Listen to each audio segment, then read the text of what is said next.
politika ang hinungdan sa pagsirado sa tubig sa Puliken diya sa Barangay Litapan. Kini ang nakita nga hinungdan ni Konsyal Mars Tapayan atol sa gipahigayon nga hearing sa nakalabayng adlaw.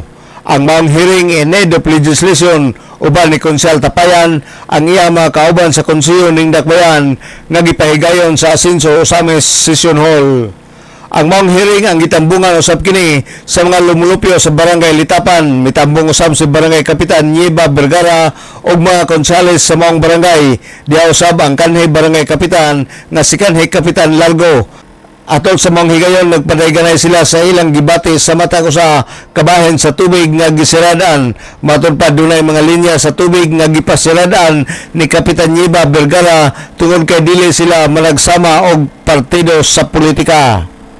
Matod pa ni Konsyal Mars Tapayan nga gisiradaan dito sa Barangay Gala kay wala magkasinabot og nagkagubot sa tubig ang Barangay Litapan ug usa nga hinungdan ang politika. Og nang hinaot si Tapayan nga unta magkasinabot og magkahiusa na sila sa barangay. Amo nakita nga wala magsinabot ang Barangay Council o katawan, nagiputa ang tubig, unya ilang kapisingan ang kapitan sa Gala nga anda man mo open sa tubig kung naay panagiusa ang barangay magsinabot.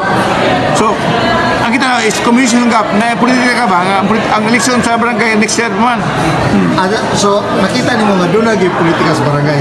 Amo nakita karon nga naay gamay nga politika. Okay.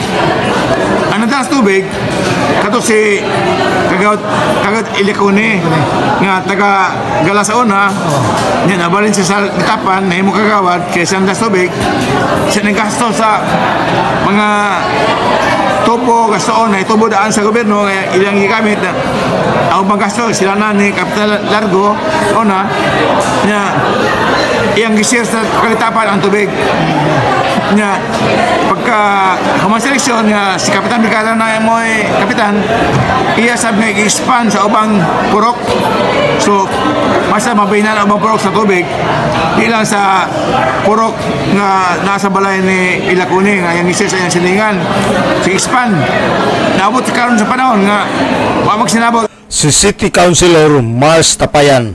Ug kung ugaling dili sila magkasinabot sa barangay, mapugos og hearing ang konseyo ning Dakbayan sa Osamis as a quasi-judicial body sa Sanggunian.